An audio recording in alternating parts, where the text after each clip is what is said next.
Russian President Vladimir Putin says he's ready to work with Kyiv on outlining positions for a possible peace deal with Ukraine. Now, his proposal follows a telephone conversation with US President Donald Trump, which lasted more than 2 hours. Afterwards, President Trump said the call went very well and that Moscow and Kyiv will immediately start negotiations towards a ceasefire and end to the war.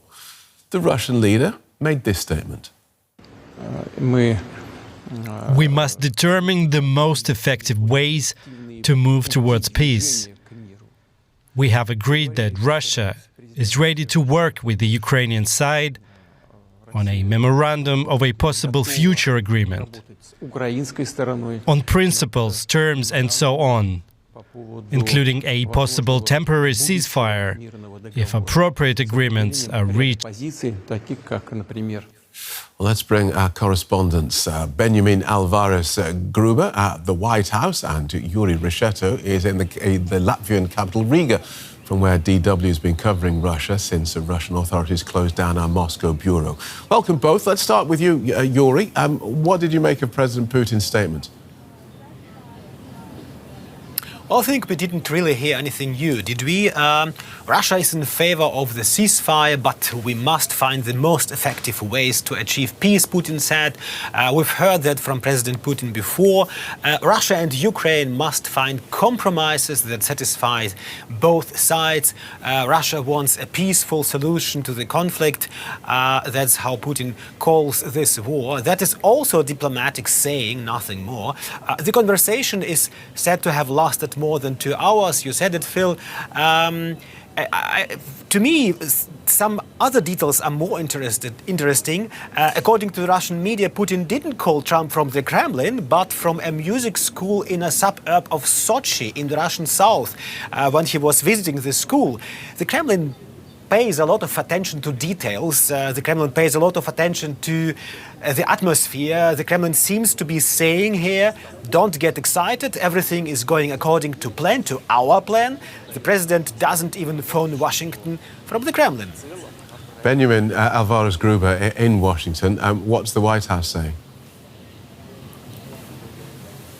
So there's been a really long press release that was shared by White House Press Secretary Caroline Leavitt saying that, as you said, the call went really well. What we've heard from sources is that the US president spoke to Volodymyr Zelensky, the Ukrainian president, shortly before this 2-hour-long phone call with Vladimir Putin. And then afterwards, he informed several European leaders in this phone call about, where he said, the negotiations that are starting, according to Donald Trump, between Russia and Ukraine. Among those leaders, European Commission President Ursula von der Leyen, German Chancellor Friedrich Merz, Italian Prime Minister Giorgia Meloni, also the President of Finland. So a couple of European leaders that were informed after this call. And there was a pretty long segment of this press release where he actually also spoke about trade. There would be trade for Ukraine and also trade for Russia. So it kind of also shows this way of how the US president sees this deal, that it also comes to trade, it also comes to business. Of course, there is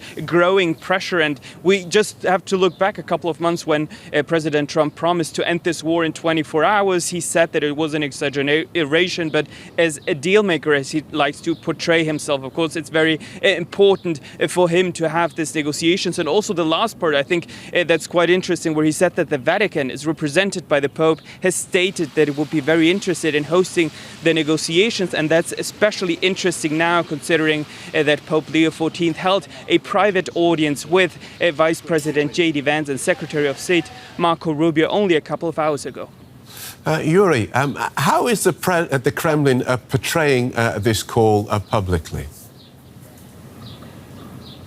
Well, according to Putin, it was a meaningful, honest and very useful conversation that tonight would be discussed on both Russian state-backed TV channels.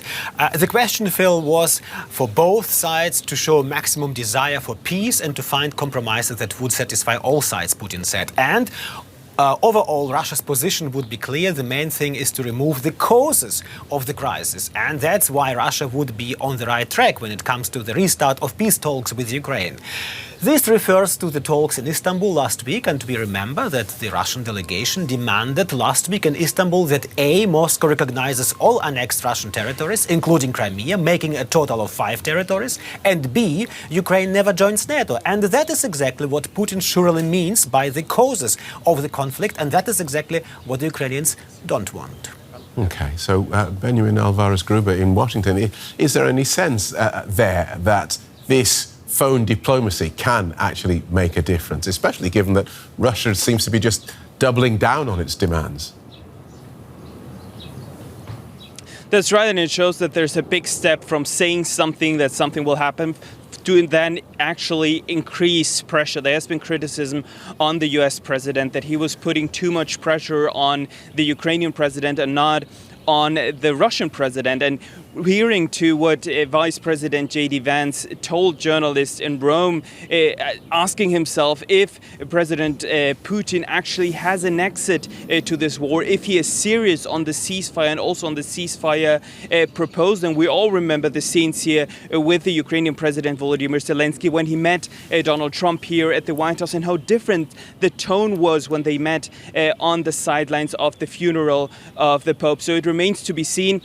But knowing the US president and knowing that he likes to put out these statements saying that negotiations are starting, now we have to look into the fine print to what that actually means and what was discussed with both Putin and with Zelensky, and which positions both countries would be in these negotiations that the US wants to help put together now after these talks last week in Istanbul, where the Ukrainian president showed up, but not the Russian president. Okay, thanks for that, Ben. Benjamin Alvarez Gruber in Washington and Juri Rescheto in Riga. Thank you both.